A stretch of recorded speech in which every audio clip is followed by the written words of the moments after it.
This is the 17th season of Bass Talk Live with your hosts, Mark Jeffries and Matt Pingrack. BTL is brought to you by Lowrance, Bass Cat Boats, APCO, Duck and Fishing, Strike King Lures, Sunline, Big Bite Baits, Spro, X-Zone Lures, Yamagatsu, The Bass Tank, and Denali Rods. BTL coming at you. Good Wednesday, everybody. Welcome once again to another edition of BTL, Bass Talk Live, where we're going to talk bass fishing and anything else that we want to talk about. Yes, our special guest today, Bradley Hallman. Bradley, how you doing, man? Doing wonderful. How are you boys doing this morning? You're just chilling, man.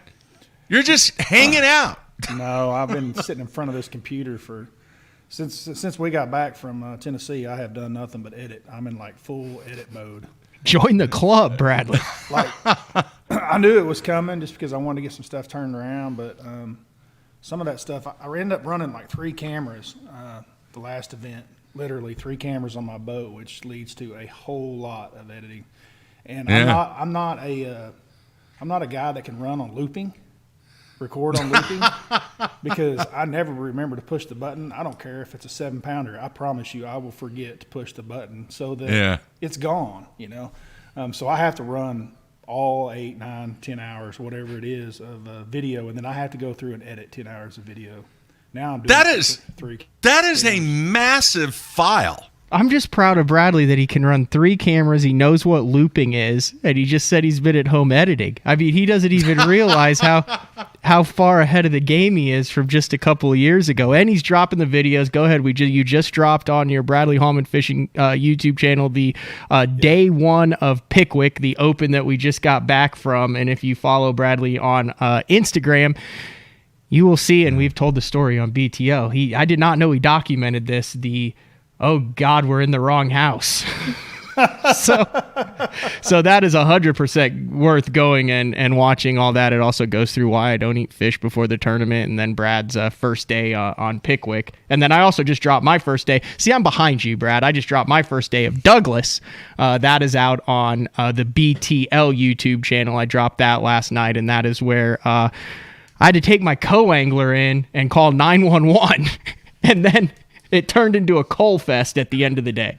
So there was a lot of action in that one. So 2 videos after BTL that all you guys need to go watch. There you have it. Mark, yeah. Are you superstitious? Yeah, in certain things, yeah. So are there like things that you don't do before your boys play a game or something like that? Before you have a basketball game, are there things that you won't eat or things that you don't do? No, there's specific things that I do. Like I always want to be the last one on the floor. All right. In certain situations, like when we go out, you know, team goes out, and then I always like to be the last one. When I played, I was always the last player, you know, to go in the gym or go on the field or go on the ice, whatever it was. That was a big time. Bowlers are very, very superstitious because they have their routine. And when that routine gets broken, it's about like a baseball player, a batter that goes into the batter's box. He has his routine. He does the same thing every single time. And when that routine gets broken, then, you know, he gets all discombobulated. Never stepped on the foul line, never stepped on the chalk. That was a big baseball superstition. Bowling, certain things I always have to do. Always put the left shoe on first. You know, just stupid little things. Yeah. It's more of a routine than it is anything else. I never have anything to do with the number 13. Anything. Nothing. That's life. Isn't Paul Elias like that too? I don't know. I think Paul Elias has that too. I stay away from the number 13. How do you stay away from it? I just stay away from it. If there's something involved, like back in the day, there still are some places, like when you would go to supermarkets and they had the the butcher or the what is it called? Jeez. The meat department, whatever, where The you can butcher. get the butcher. You go to the butcher and you used to have to take a ticket. Do you remember that, Bradley? Yeah. You take a ticket. Yeah. Wait. One time I got number 13 and there was a dude behind me and I gave it to the dude behind me. I go, here, man, you can have this. I want nothing to do with it. Here, I'll take 14. Here, you can go before me. Yeah, I stay away from the number 13. I know a lot of buildings don't have 13th floors on them. Yeah. If I ever had a boat draw and I was number 13, I would say, hey, I'm not going, man. I'm just... Oh, baloney. Dude, that is it. I stay away I didn't even from the number know 13. This. I think don't you get in elevators and it goes from 12, 14, but it'll skip 13 a lot. They don't have a 13th floor. Yeah, so if I stay on I would refuse to stay on the 14th floor. The 14th? Yeah, because it's actually the 13th. I don't buy this. I've never heard Dude. this. I've known you for a long time. I think you're getting on the superstition bandwagon because I've got 50 No, of them. there's a lot of things you don't know about me, Matthew. I pretty much know everything No, about you, you Mark. don't. Yeah, I think I do. You know a lot. I'll give you that much. You do know a lot. Out of everybody out there on Earth outside of Carolyn, who knows more about you? Seriously. Probably nobody. Probably nobody. But there are things that you don't know about me. Seriously, I am 100% swearing on whatever you want me to swear Outside of the on. number 13, what else is there that I don't know about you? Hang on here. Let me think. When I was 8, I was beat up severely in the Signal Hill Park by 3 individuals and refused to tell my parents and lied to my parents that I fell down. This explains a lot. Dude, I was a living... carrying that. Dude, you've been listen- carrying that with you for the listen to past me. 47 years, and now it all makes sense. Listen to You me. needed to see a therapist. Dude, I was You could a have gotten little... that out of your system so many years ago, Mark. Watch, your next 10 years are going to be different that you're opening up. No, listen to me. Why didn't you tell anyone? When I was 8 years old, 8 or 9, I was a little bitty, red-haired, and when I was a kid, dude, I had the carrot top. I had the fire on top of my head going. I got made fun of all the time. I was little bitty, and then I didn't start to get big until I was a sophomore in high school. I got beat up all the time. Why didn't you tell your parents that? Why would you get beat up? I was little, dude. I was a little bitty red-haired kid. That's what happened when you were, a little scrawny red-haired kid. You got beat up. Is that why you're sensitive now? No, that's just how it was back then, man. I grew up in the hood. Did you not know that? No, I knew that. I didn't. Yeah. Grew up in the hood in California. I got beat up all the time. I bet it's because you were a child model. Jeez, that was later on, dude. I seriously, I had major issues with getting beat bullying. up when I was a kid. I did not know that. Brad, Yeah. did you? Were you? What is a child model? Dude, he was on the cover of what game was it? We've searched for this for the last 10 years. We've had a couple close calls where we thought we found it, but we didn't. Yeah, it was wasn't. Hot Wheels. He was on the cover of the Hot Wheels box. It was back when they put together the Hot Wheels kit, and it would loop around, and then they had these things called powerhouses. And there were little styrofoam rollers that were battery operated.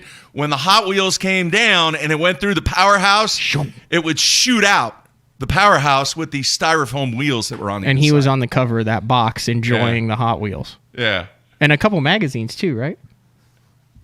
No. No, just the Hot Wheels. No. So there's a lot of stuff you don't know about. Okay, me, Matthew. you're right. I learned something there.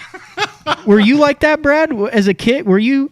I mean, I've always said whenever back in the day before I knew you good, it'd be like the guys you don't want to freaking brawl with. It's like Hallman has the looping reach. Like you don't want to get in the way of that. But then I get to know you. I mean, were you ever a scrapper? Man, I kind of like Mark. I grew up in East Tennessee, and the neighborhood that I grew up in, for whatever reason, most of the kids in that neighborhood were older than me. And this is back in the day. I mean, I don't know how it was around here, but back there, like a big thing during the day, summertime, Saturday, Sundays, was to go play football in one of the boys' yards, and it was full on contact, right? No pads. You just played. And, there'd be 16, 18 kids out there in the summertime or on the weekends. And, man, when you're the youngest, it's kind of tough, But so I definitely got some of what Mark's talking about. I don't know that it was just tag team beat up by 3 of them, because some of the boys in the neighborhood, the older ones, would take up for me, whenever the middle-aged ones would kind of gang up. But you definitely took some licks in football. Like they would definitely plan to blindside you and things like that during the games and stuff like that, wasn't right. But that's part of being the little guy. Yeah, I think the first fight that I actually won, I was like 13. So you've actually been in fights? Oh, tons, dude. Tons. Really? I've never been in one.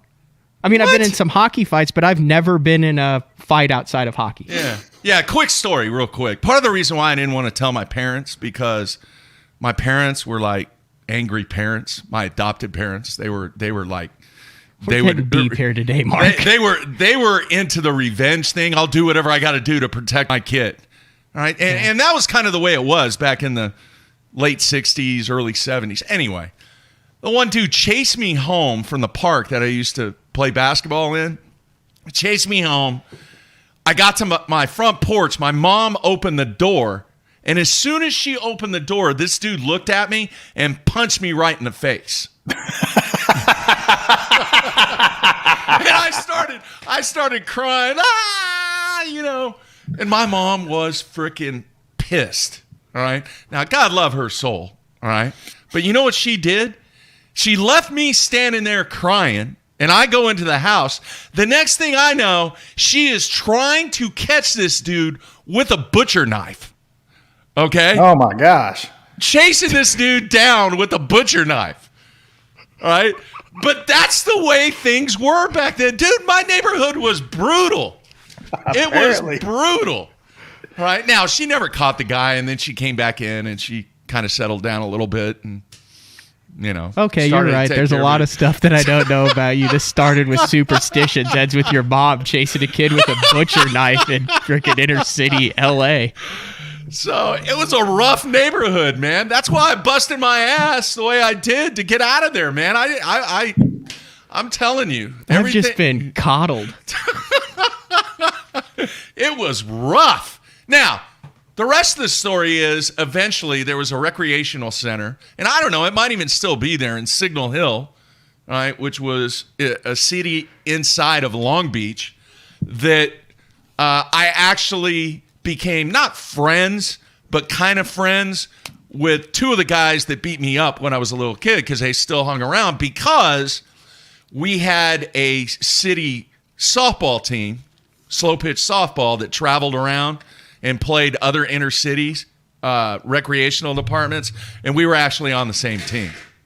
So, inner city softball? Yeah. Slow pitch. I bet slow pitch. I bet that was the only slow pitch league where you got thrown at.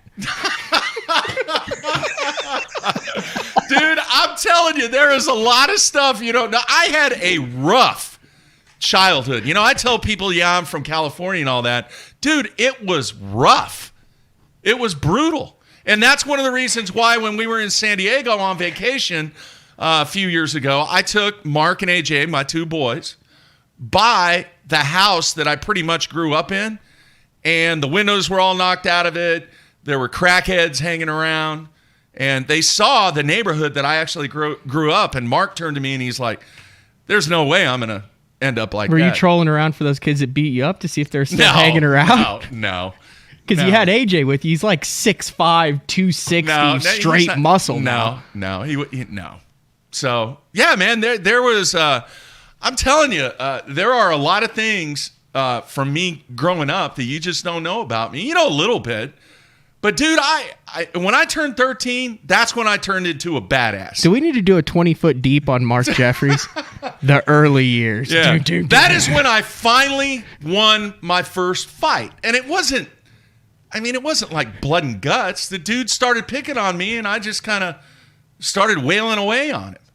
And then the next thing I know, the community center coordinator got in the middle of us. We were playing like this scene out of the Christmas Story, doesn't it, Brad? We were playing this game, all right, and I don't even remember what it's called, but it was a board game that was kind of like pool, but it wasn't pool, and everybody played it. And the dude cheated and moved his marker. You had this thing called a marker, and he moved his marker. And I go, dude, don't move your marker. Come on, man. What are you doing? And he's like, you calling me a cheater? And I said, yeah. I said, put the marker back. And next thing I know, he walks over to me, and he puts his chest right up to me, and he goes, do something about it. And then he said some cuss words, and the next thing I know, I had had enough and started wailing on him. And that was my first fight that I really won. And then the community center director got in between us and sent us both home, and we went on our way. And then he came back the next day. And then he grew to be... Then he grew to be 6'6" and 225 pounds in high school, and so he won a lot more after that. So it doesn't have anything to do with fishing, but now dude, I lived Bully talk live. a really, really, really... That's what TK just said. Yeah, that's pretty funny. Hey, if you guys don't know, you guys life. need to go to Tacklecraft and look at some of the paint jobs that he does on baits. They're absolutely phenomenal. He sent me, by the way, TK, he sent me the, remember, Brad, I was showing you how I do my wacky worm, and I've got those reverse pliers with the clear little sleeves that you put the worm in, and then it keeps it on there.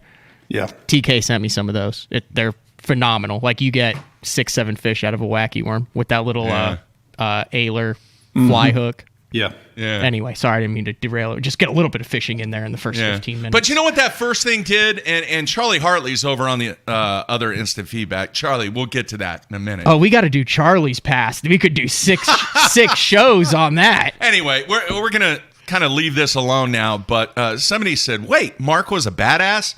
Dude, the respect that I got after winning that first fight when I was a kid, then everybody stopped messing with me. You're still a badass. I mean, you look at what you've done with your career and start and everything. I mean, you don't always go about it the most diplomatic or smooth way. That's changed as you've gotten older, man. But you still do some badass stuff. It's still from that childhood. Anyway, so it is everything else that we want to talk about. We just did it there. Hopefully people will get some enjoyment about my rough childhood there about getting beat up. And that's why you change the hooks on your crankbaits when you're going from a medium to shallow diver. Next topic in bass fishing. All right, I'm going to cue up this picture real quick. Some news in the fishing world, not necessarily. That's why I'm wearing this hoodie. The bass fishing world. Did you guys see this? Yes. Okay. Oh, I have. If you're listed on iTunes, that is a 6+ pound red ear, 6'3" red ear sunfish that came out of Lake Havasu. If the guys know, Lake Havasu's got the world's biggest red ear in it. They get super massive. The tackle shop there has it, but this is a 6 pound, 3 ounce red ear. Here's my issue with this fish. We're almost halfway through the year, and the guy just caught a bluegill that weighed twice as much as any bass I've weighed in the Bassmaster Opens, and we fished Pickwick Lake, Florida, and Douglas. Wow. Yeah, well, that is a monster. That's a bucket list trip, 100%, Brad, for me. Jared Miller, who I actually have to get a generator for we'll get into that later. He was calling me just now, matter of fact. He was calling me. He calls me every day at like 9 o'clock. Jared Miller. Oh, really? Anyway, he's always wanted to go do that trip. He's like, I'm ready when you are. Nightcrawler on a hook. Do they call them? I bet they don't even call them shell crackers out there, but that's what that is technically, is a shell cracker. You see them a lot in the TVA, Kentucky Lake Boys, Pickwick. All the TVA boys are real big on catching shell crackers. They've got like their private secret shell cracker holes that they come to and spawn in every year, and then they catch giant ones. I freaked out on your video. You caught a jumbo yellow perch on Pickwick. I know. Like a jumbo. Yeah, it was a big one. It was like I was up north and had caught it out of Champlain. I don't know if I've ever caught one that big. I mean, I know I've seen some that big in Champlain, like follow my stuff, but I don't know if I've ever caught one that big. I say that, man. I probably have, but that was a big fish for a yellow perch out of TVA. I didn't even know they were in the. I mean, I had caught one out of Gunnersville, and I freaked out. Like, I almost called the DNR, and then I found out that, like, hey, no, they're in the TVA. No, Sean O'Brien that stayed with us, the kid from Bethel University, told me that this winter they were catching them out of Kentucky Lake and eating them. Like they were targeting the yellow perch, and so there's plenty of them in the world. Huh? It's my favorite fish. Is it really? Yeah, 100%. When we went up to Cayuga and just messing around with Cliff Crochet, he's sitting there punching mats, and I'm drop shotting a chunk of nightcrawler out the back of his boat. He's like, "What do you want to do with all these?" It's like I'm taking them back to the hotel room and filleting them. Wow. Wow. All right, let's do this, boys. Let's take a break, and then we're going to come back, coming back and talk about what you guys have done on the Opens, the previous 2 Opens, reflect a little bit, and then talk about the James River. So we're going to take a break, folks. Everybody stay tuned. We'll be right back.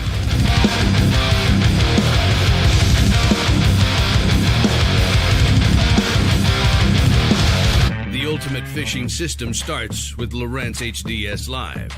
The best fish finding tools, from chirp sonar and fish reveal to active imaging and new active target live sonar, and complete touchscreen control from your trolling motor to your big motor. For a limited time, building the ultimate fishing system will be easier on your wallet. Upgrade to HDS Live with a Ghost trolling motor, active target sonar, or live sight sonar, and save up to $800. Basscat's legendary 20-foot platform has been paired with angler-approved accessories for 2021. Puma FTD features the proven hull used by many of the top names in bass fishing today, backed by a transferable lifetime warranty. The Puma FTD boasts a full team deck concept which enhances efficiency for you and your tournament partners. Turnkey tournament-winning performance. The Puma FTD SP from Basscat.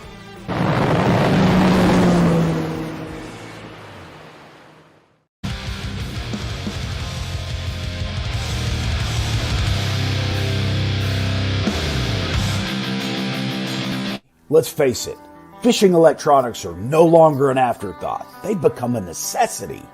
And at the Bass Tank, our experts match you with the right electronics, provide professional installation, and educate you to help maximize your catching results while providing support along the way. Because let's be honest, it's about catching, not just fishing. And when you're ready for better results, join the Bass Tank team. Visit us today on Facebook or go to thebasstank.com.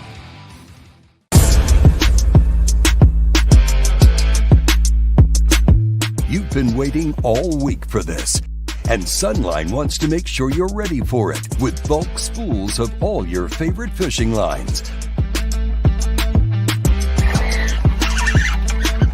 Oh, it's so fun.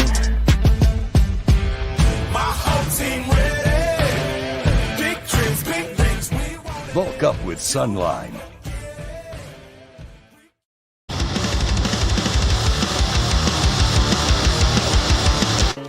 Utilizing my experience, utilizing my time on the water, evolving as an angler, and that evolution should never stop. You have to do it every day. From when you wake up in the morning, you got to be thinking about changing, continually changing every minute, every cast. That's really the premise of fishing the moment. Everyone, Brandon Polnick here. People always be asking me what I got tied on. And I'm like, X-Zone lures. And they're like, Brandon, why you got X-Zone lures tied on? And I'm like, let me show you why. The bite. Get out of there. Get out of there. Oh, yeah. Oh, it's freaking big. Get in here. Oh, God. Giant. Oh, my gosh. Oh, my gosh. I think you get the point.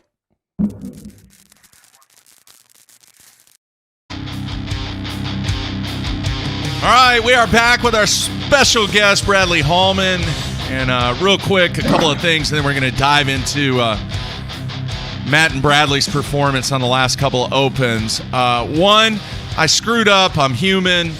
I left the 2 sheets on the people that I had selected from all the entries to co-host the show. I left it on my desk at school because I was going through them yesterday when I had some time, and I left it 2 at my desk, and I can't remember who they were. So tomorrow on day 4, I will announce who the 2 people are that are going to be co-hosts in the coming weeks here on BTL. The other thing is we are going to do something very, very cool, and I forgot to mention this yesterday. It's in the planning stages for 2022. And folks, all I can say is it's going to involve me, Matt, and Bradley, and the fans. All right? And this idea actually came from Drew. For those people that may remember Drew Smith, Drew called me up. He called Bradley. Bradley's been too busy, but I have kind of taken the idea that he had and really kind of fine-tuned it to where we're going to gear this thing up around summertime. And summertime is when we're going to announce it. And then during the fall is when we're going to conduct and build what myself, Matt, and Bradley are going to be involved with this thing. I will say this. The last bit of tease is it is going to heavily involve the fans. Right? And Matt is looking at me like, what the heck are you talking about? He has no idea. Bradley does, but Matt has no idea. But from the idea that Drew came up with, I've modified it. I've really fine-tuned it. And I think it's going to be something very, very cool that we do in 2022 that no other entity in the bass fishing world has done. And Matt, you're going to like it a lot. Sweet. You're going to like it a lot. Fans are going to like it a lot, too. All right, Bradley, let's jump to you first. Just kind of how would you summarize your latest 2 open performances?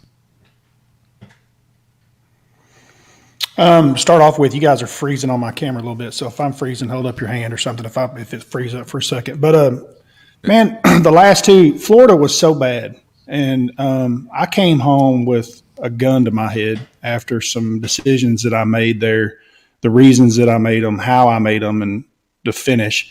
Like, I'm okay with finishing 140th. Like, I can finish 140th with the best of them. But I want to do it my way. And in Florida, I didn't do it my way. I really spent too much time there practicing. I got too into it, and I was really, really, really, really, really mad at myself for the start of the year. Going into the next 2 events, I have 110%. You can ask Panger. Like, guys are in the house, so Cherokee is a place you can get a lot of bites. And I knew that going into that place. Douglas. But Douglas, yeah, I said Cherokee. Same place. Thank you. Less smallmouth. I pretty much knew that I was going to fish. Takeoff was about mid-lake on that pond, and I knew that I wanted to fish the upper end of it with the spawn going on. First day of practice, I dropped my boat, and there's quite a bit of water. There's some willow trees and stuff that exist in that lake, and there wasn't but about 15 of them, but every single one of them had a fish on it the first day of practice, and they were the right size.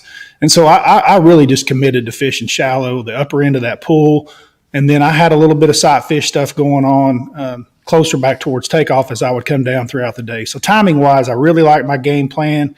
It allowed me to look at the falling water and read it and kind of take a educated guess of where those fish would move to throughout that event. I made some right decisions on that, and it ended up being an okay event. It wasn't great, but it was a check, and it got me out of there.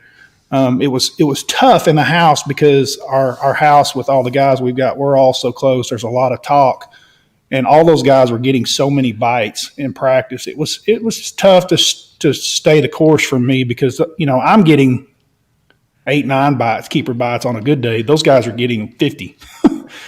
But I felt like the size overall was better with what I was doing, or potentially just because of historically, when I flip in on a willow tree, I've got a chance to catch the biggest bass that lives on a lake, and I know that. So never been to Douglas before, but I'm sure the same rule would work. So anyway, I followed that game plan, and it worked out for me. I was very fortunate, and I had a couple of Easter egg gifts given to me on that event. Found a really big one on a bed that I wasn't expecting, close to 4 pounds, that I caught on day 2 that really helped my bag and my purpose. But, man, here's the reality of that deal.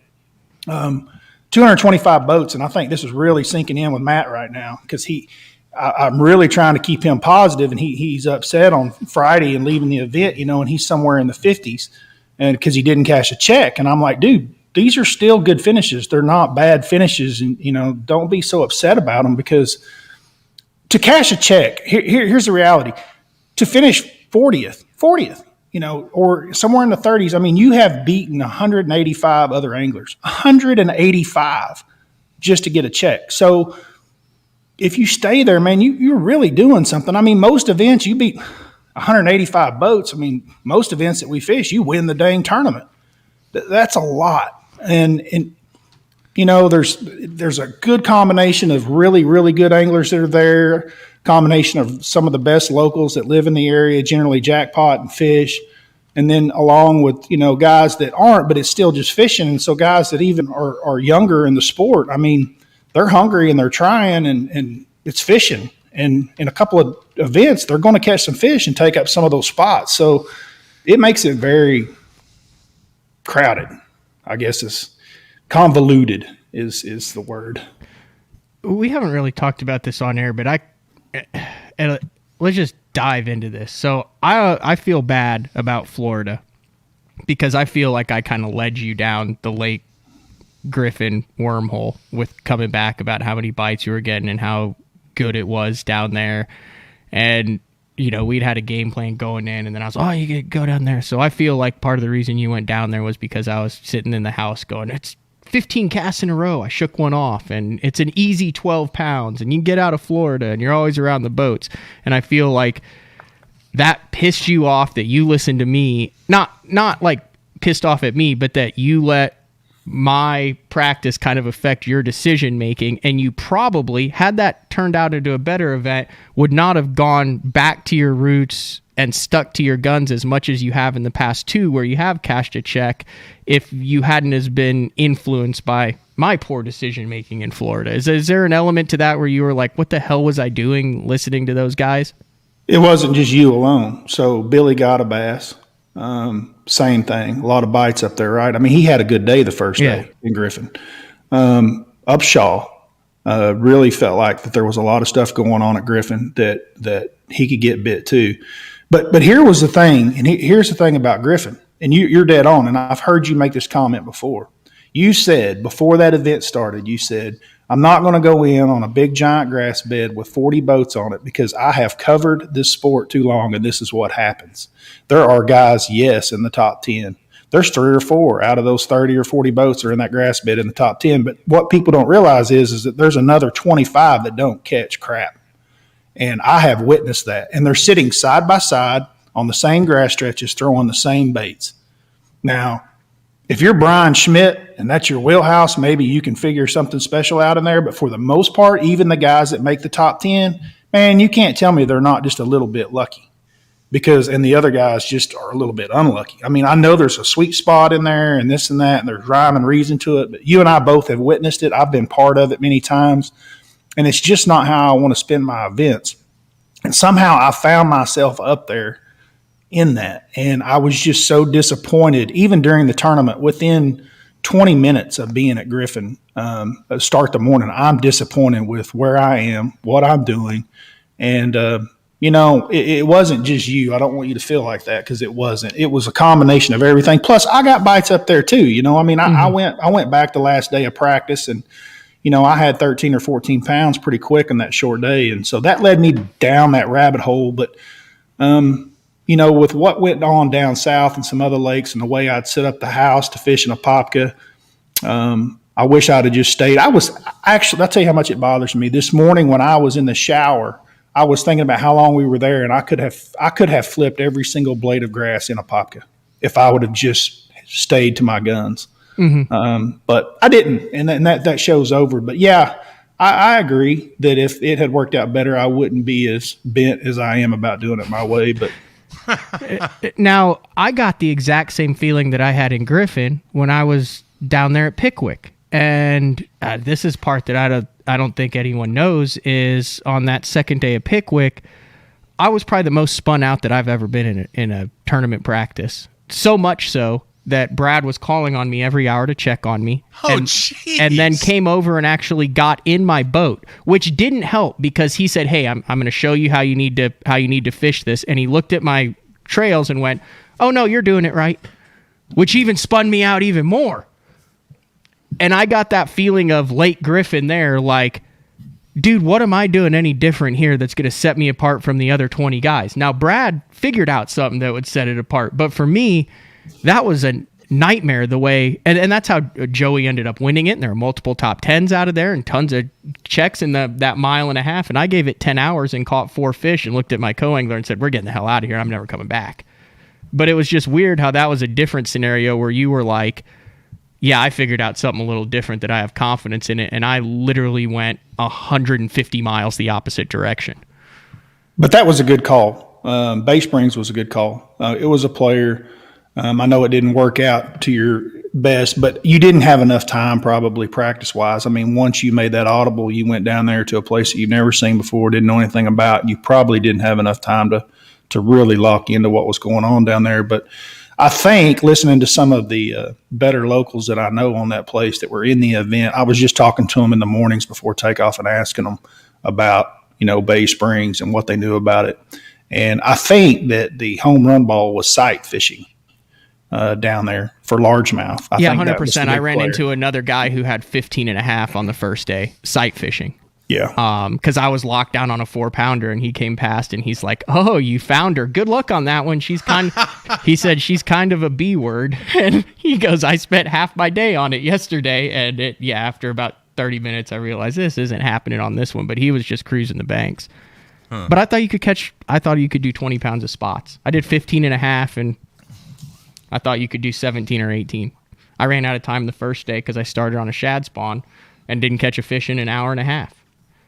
And then I go straight down there the first day, and I have 2 3-pounders in my first 5 casts because the spots were active first thing in the morning. So if I just go straight to bay on the first day, when I was boat 20, I get an extra hour and a half down there, and I think I come in with another 15-pound bag.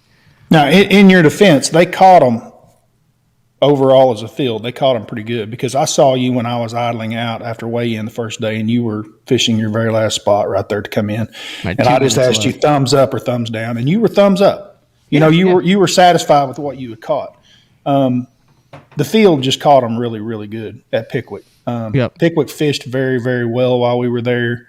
Lots of guys caught a lot of fish, and then the weights were very stacked, The deal's a big fish. Like, I've fished 6 days. I haven't weighed in a fish over 3.5 pounds. Like, you look at what Upshaw and what you've done, and a couple of the other guys that I've talked to, like a 4 to 5 pounder. I don't know if it's the way I'm fishing. I don't know if it's just bad luck. I don't know if it's the decisions that I've been making, not putting myself around the big fish. But like, I've had every single day with the exception of the first day in Florida, I've had very solid days. I've caught multiple fish. I've had limits early. I've made good decisions and culled up throughout the day.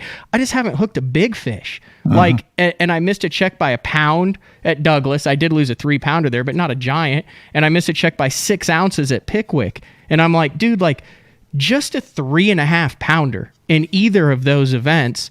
And I cashed 2 checks and I'm in the top 40 in them. And it blows my mind because I come in and I'm like, I've had a really solid day. I fish clean. I make good decisions. I cull up. I catch them throughout the day. And it's just like one bite is 40 places. It's unbelievable how tight these last 2 have been.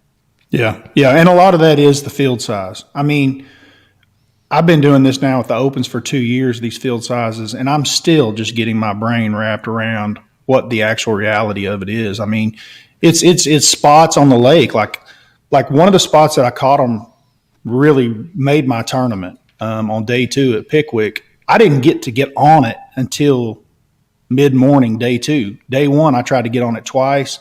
Day 2, I tried to start on it. Same boat, same guy. I don't know who it was. But I let him have it. Like I never pushed him or anything. I let him have it. The guy probably made the top 10 for all I know. I don't honestly know, but I pulled up on day 2 mid-morning and he wasn't there, and the school of fish was, and it was the ones. Like it was the ones to catch 20+ pound bag out of. And I unfortunately didn't catch 20 something out of it. I probably hooked and lost, but there were some really, really good fish there. And I know there was more places like that. I wish I would have found a couple more. That was really the player going into that was post-spawn, current break, shell beds. That was really the play. The shad spawn was kind of a teaser. I'll be honest with you, that same shell bed that I found mid-morning, I would love to make a cast on that first thing in the morning because I promise you they're cranking. The fish would be biting really, really good on it. But, man, it comes down to a couple of good bites, and that's what's separating guys right now. And I've been on the lucky side. You've been on the unlucky side. It's hard to get that bite like it is. like, here's what I'm struggling with, because we're obviously fishing for points. We're trying to stay in it. So, like, I had this moment at both events. Like, I've got a solid bag. Like, I probably had 14 pounds in spots at, like, noon. I'm like, I got 3.5 hours. Do I go try to do something that I feel like I could get a bigger bite, or do I stay here and know that I could probably cull up another pounds and get 20 or 30 more spots out of it? And I did the same thing at Douglas, where my toughest decision is, do I sit here and keep catching, knowing that I can improve my standings, knowing that I can go from 80th to 60th or 60th to 45th?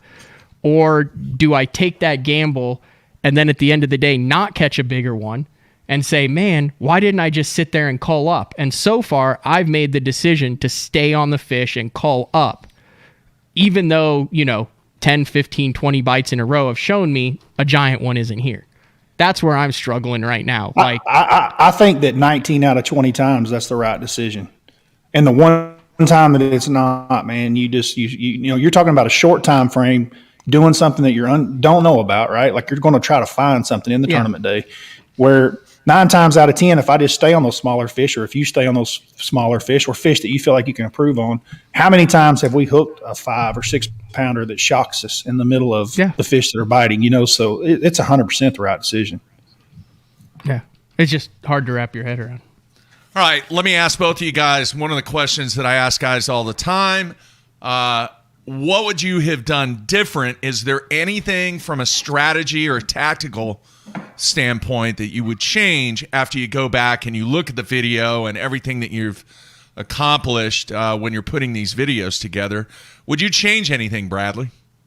Well, first of all, hindsight is always 20/20. It's very easy to sit and look at it from hindsight and go, I should have done this and I should have done that. Like, that's bass fishing at its best. Like, it is so easy to sit on the couch and watch them on ESPN on Saturday or whatever, and say, oh, well, I could do that. That's easy.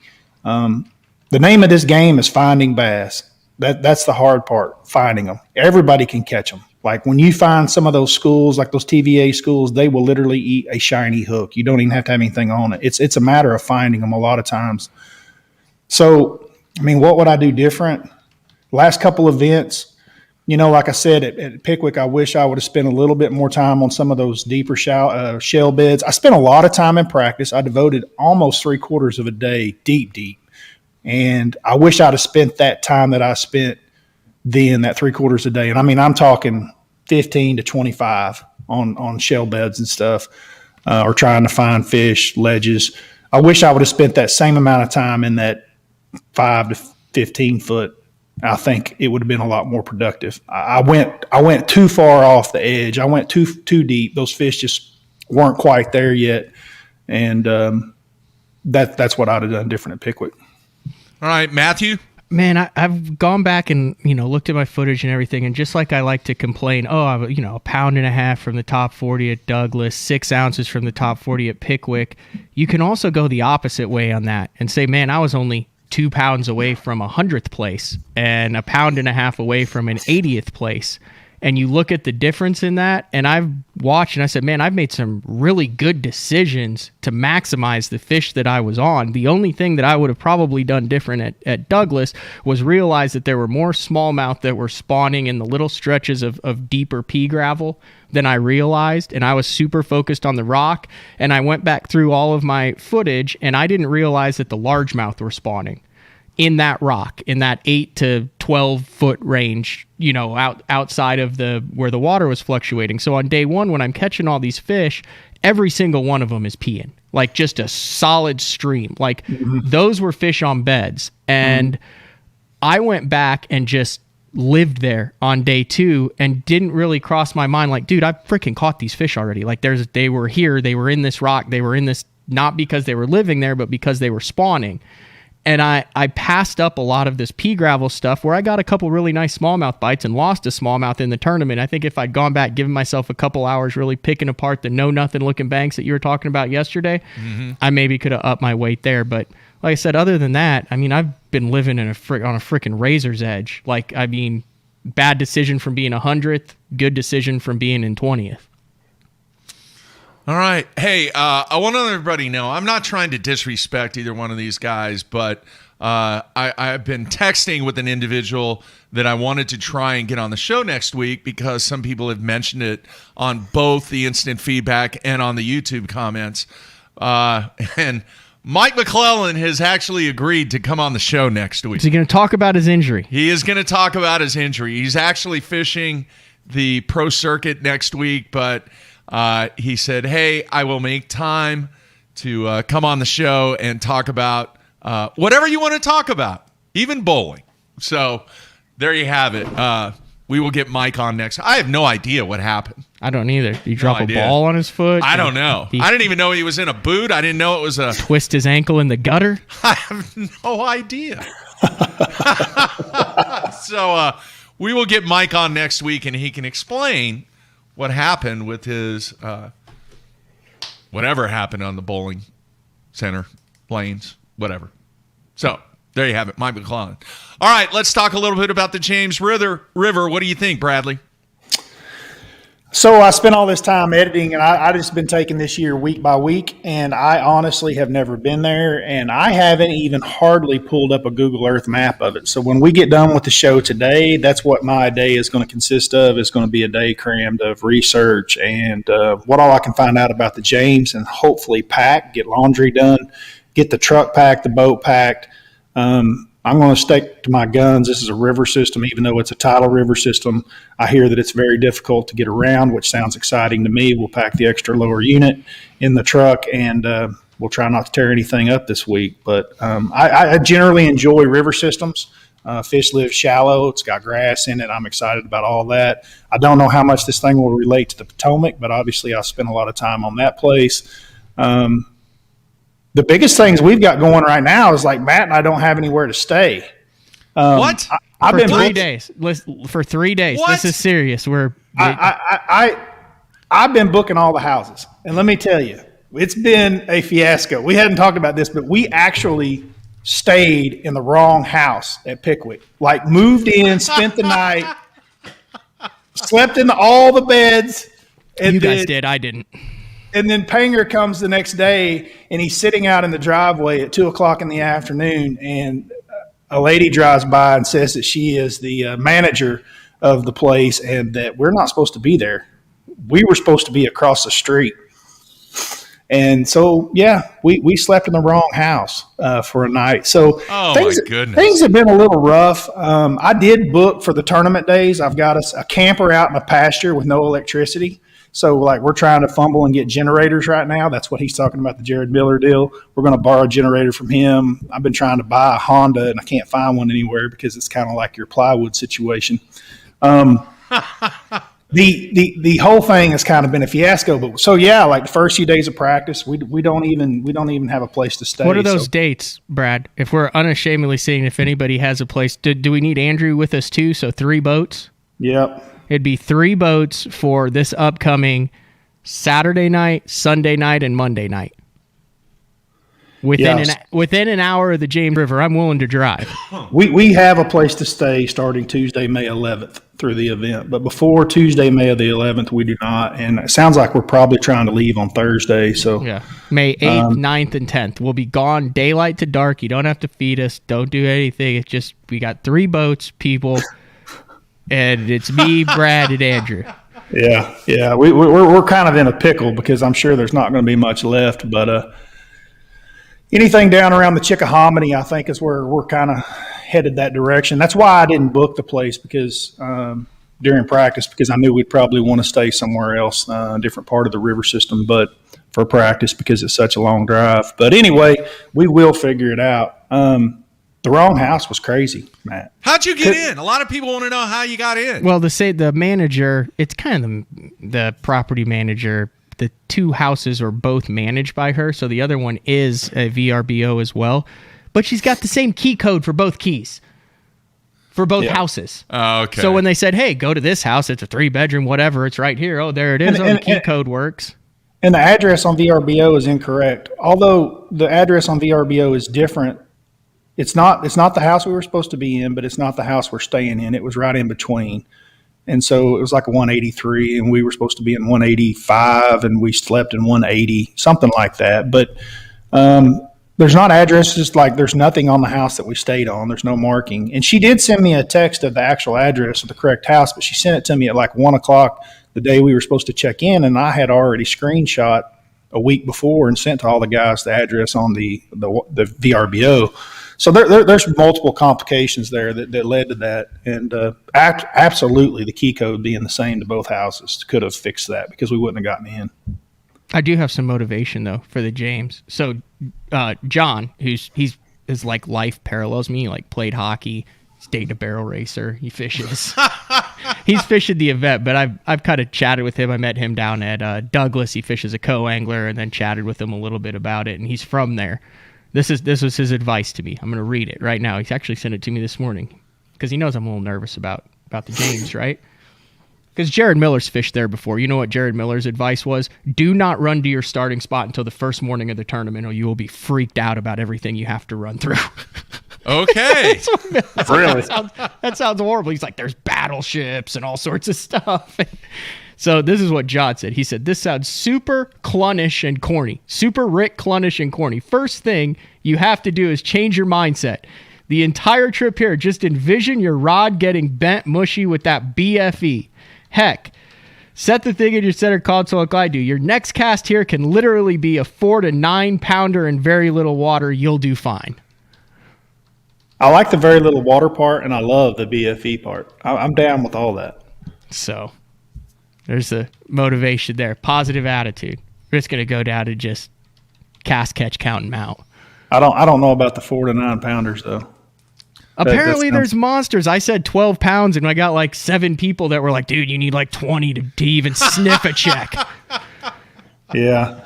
A lot of people think that, and then they don't realize what 225 boats does to an impoundment. I say that over and over and over, and they have no idea. And it's not just the 225 they release on tournament day. It's the fact that those guys are there right now. I can't tell you how many.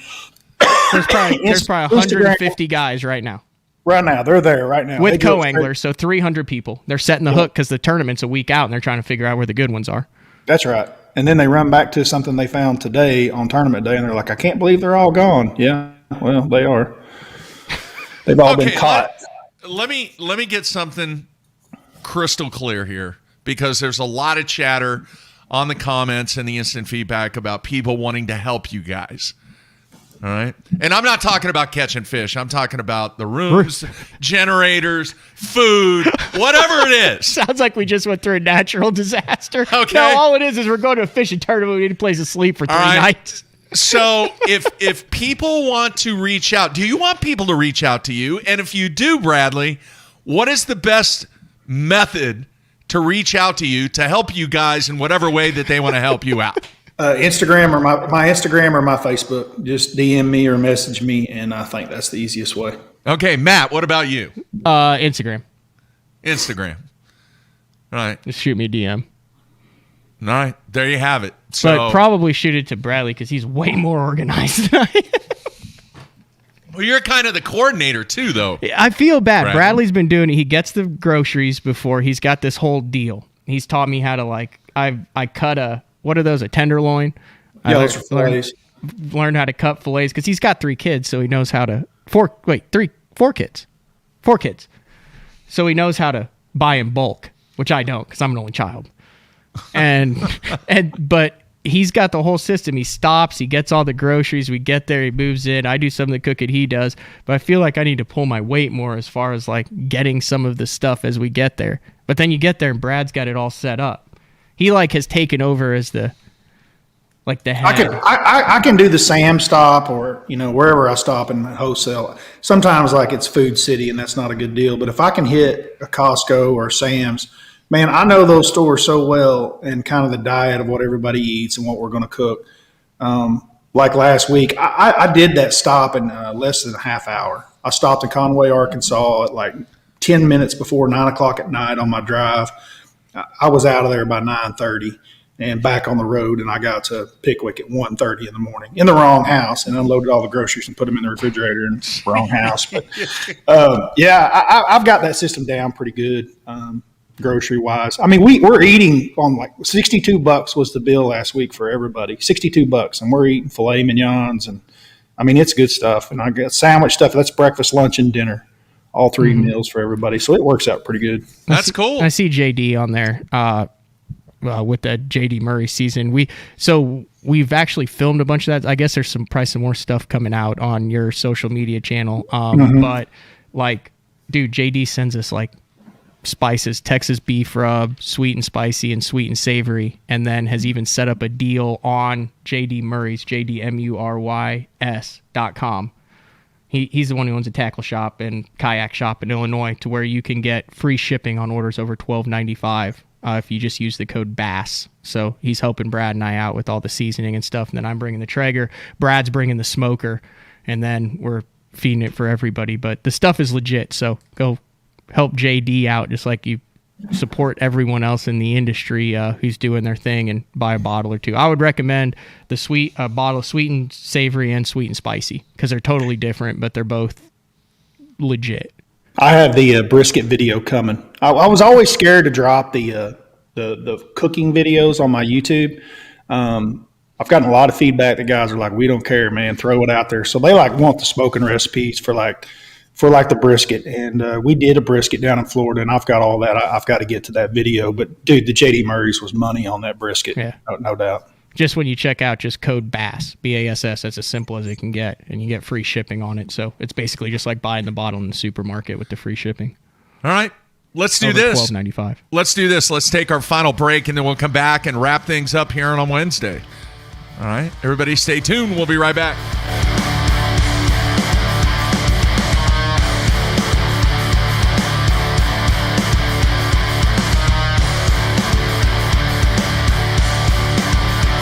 Big companies get bigger and bigger and talk about their fancy labs where they study fish behavior, but then they all go golfing on the weekend. We don't have a large laboratory to test baits. Why, you ask? We don't need a big laboratory because our pros fish, our employees fish, our salespeople fish, our suppliers fish, our mold builders fish, our owners fish, and our kids fish. This is our laboratory. Our R&D comes from time on the water, learning how to make fish bite. All that time on the water brings us thousands of hours of testing new products and improving current ones for all species. All of us on the Pro Tournament Trail use Gamakatsu hooks. Why? Because they are absolutely the best. It's not about how many bites you get. It's how many you put in the boat. Gamakatsu makes hooks for every fishing style. We didn't come this far to lose fish. Did you? For more information, visit gamakatsu.com.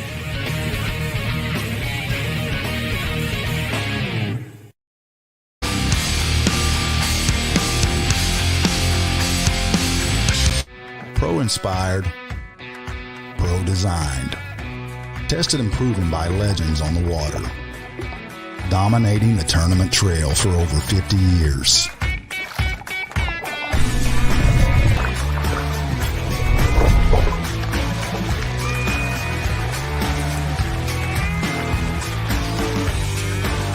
Everything you need, one legendary brand. Strike King. Hey guys, Major League Fishing Pro Jacob Wheeler here with my new Signature Series line of rods with Duck It Fishing. We have my 7.2 cranking rod right here.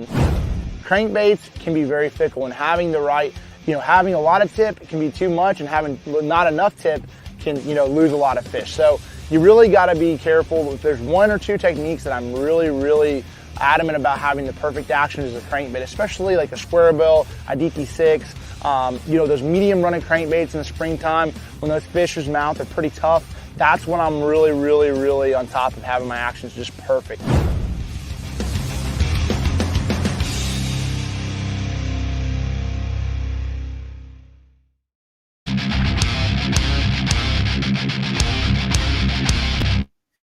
Guys, what makes our Spro lures beat the competition? I mean, you have to admit, we nailed it with my McSticks and rock crawlers. Man, we've all won money on my plugs. My Wamic shop put fish in my boat.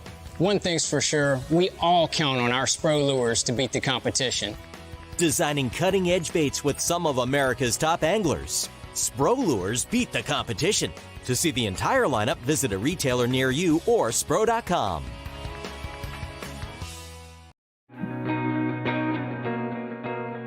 The Ned Rig. What rod should I be using with the Ned Rig? My favorite is the Denali Lithium multi-spin rod. It's our 7'4" length, great Ned Rig rod. It's got a great sensitive tip on it. It's long enough where I can make long casts, which you're usually fishing clear water with a Ned Rig, and it's got enough backbone to get those fish in. So check it out, Denali Lithium Series 7'4" multi-spin.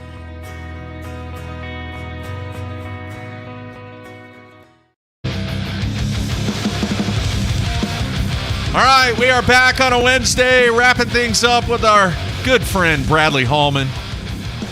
And hopefully your Instagram, Facebook, whatever it is, will be blowing up here in a few minutes, Bradley. I hope so as well. Hey, Matt doesn't know how difficult it is to try and book everything. Yes, I do. That's why Brad does it. Oh. He just dumped it on you, man. I know how much work it is. I've known for years. I used to do it. Remitz and I roomed together, just the two of us, and I did it for 6 years that we ran together on the Elite Series. And just finding, but when you start adding 3-4 boats, you start adding co-anglers, it becomes quite a chore. Last year, I was very fortunate and spoiled that I knew what it was worth, but Scott Martin was all in on doing it, and he took care of every one of them, and I absolutely loved it because I really would get in the truck. The day that I was leaving the house, I would just start driving halfway from here to South Carolina, and I'd go, oh, I probably need the address of the house. And I would text Scott, and he'd be like, yeah, man, the address is such and such. You know, the front door is open, your bedroom's back in the back. Like, it was so worth it. I didn't care what the bill was at the end of the week. I was just like, tell me what I owe you, bub. Because it was so nice just to be able to show up, what's the address, and go. It is a lot of work. Hey, is that the right address, Matt? jdmurrays.com. Is that it? Let me make sure. It's M-U-R-Y, no A. No, it's like him and his wife. Yeah, J.D. Murray's Magical Mystery Seasoning. Right, there you go. Magic Mystery Seasoning. jdmurrays.com. There's the website. 100% it's legit. Like I said, I've told this story before. He gave us a couple bottles when he came because JD won the BTL Bass Fishing Hall of Fame auction. Yeah. And it sat there for a couple weeks or two because, I was big on Daddy Hinkles. And, I was out of it and I used it. And the girlfriend was like, dude, this stuff is legit. What is it? I said, that's it, seasoning. And so I started using it over and over and over. And then I just sent him a text. I was like, hey, man, this stuff is freaking awesome. Like, great job. And he's like, yeah, I'm trying to get the word out about it. But, I think he sells it at his shop and around there. But, it's like the spice game is hard to break into. Yeah. I wouldn't have any idea. I still can't taste anything. Dude, I don't think it's coming back. I really don't. Ever? It'll come I really back. don't. You'll Out get of it all back. the stuff you ate, though, you're like the one guy that it doesn't bother very much because you never ate good stuff anyway. No, filler. Dry. You always A lot called of it filler. Yeah. A lot of filler. That's all it is. All right. Anything else, guys? I know very important week next week. It's one of those situations where I think both of you are doing your homework. You're getting ready for it. But still, it's probably one of the most important weeks that you've had so far here in 2021. Agree or disagree, Bradley? I disagree. I think every week is important. They don't matter. Every single one of them is important. So, That's a good point. That's why I just take them week by week. Like, I don't look ahead and go, hey, I can't wait to get to that one. I just take them week by week. I literally have to look at my calendar. I do not know what event follows the next one. And I don't know that after this one. Like, I know this one's coming, and I do not know what's after. All right. What about you, Matt? Yeah, I circled this one as if I could get.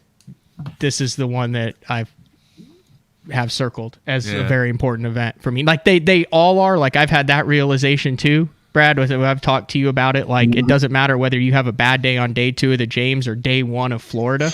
Like, it's in the field size and as tight as the weights are. it's really hard to rebound from a bad day. Now, I've watched you and Andrew do it. I mean, I've watched Andrew do it twice. It's super impressive what he's done. He's gone from like 100th to 20th and 80th to 20th. I mean, but there's not many guys who are doing that. And you're talking about a guy who's fished the Classic as the college guy, had won a tour event and won the Costa Championship and done this. You know, we're the same age, but he's done this as a profession for 12 years. Yeah. And you see like that professionalism come out on those day twos, making those decisions to get back in it. But yeah, I mean, as a whole, every single day is just as important. I always say it's like the baseball. When you have 162 games, it always shocks me. It always comes down to the last day of the season, and you've got these teams from different states with different management styles, everything, and they're tied in the points. And it comes down to one series at the end, and now all of a sudden they're emptying the benches for, you know, the point that they get, for the 2 points that they get for winning that game. But really, that point is the exact same point that you had back in May, June, July, August, when you were playing 30 games in a row and you give up a 3-run lead in the 9th or something like that. It's the same point. It's just you're acutely aware of the importance of it now. So it's real. Complacency is not an option in the Opens. Yeah. Yeah. All right. I think both of you guys are going to do well.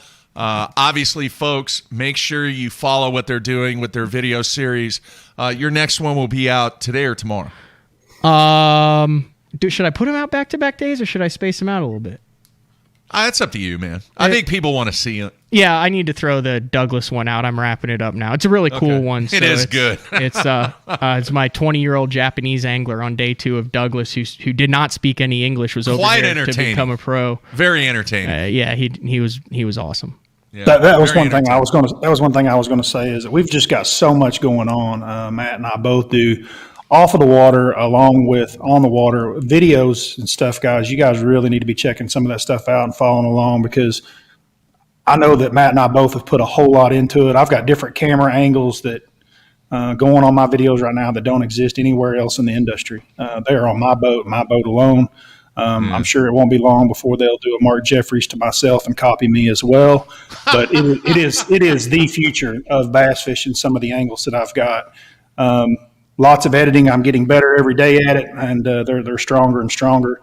Matt and I both are working with Spro right now. I've actually got some very first prototypes coming in of a bait design. So we've got that going on, and we've got a lot going on. We've got a lot of irons in the fire. We've got videos going out, working with different sponsors and lure stuff. So it's a busy time for both of us. All right. Great stuff, folks. Make sure you follow what they're doing over on YouTube. It's outstanding stuff. All right, tomorrow, Uncle Frank Scalish, day number 4. I have no idea what he has in store for us, so you'll have to check out tomorrow, day 4, what Frank has. I will say this, we're not going to continue the Carolina rig stuff, but the Carolina rig stuff, I continue to get feedback. Look at that novel right there. Matthew. I might cash in my oh my gosh. I don't know lunch. if you can see that. Who is that from? That is from Josh in Tennessee. About the Carolina rig? Yeah, and we're going to cover that on the show tomorrow. I didn't even tell Brad I won the most money I've ever won on a Carolina rig during yesterday's show. A $10 lunch, I Bradley. bet Jeffrey's lunch that Chapman hasn't cashed a check on it in the past 5 years, and he has not. So I might cash in on that. All right. So, good stuff tomorrow with Frank. Make sure you check it out. All right, boys. Best of luck to you next week. Matt, you'll be checking in, hopefully. Yep. All right. Via the video link, maybe even the phone. I don't know. It depends. You got to get that phone thing worked out. We'll see what we can do next week. And then Bradley, hey, man, we got to make it to Lake X soon. Absolutely. All right. That's the plan. All right, everybody. That's it. We're out of here on a Wednesday.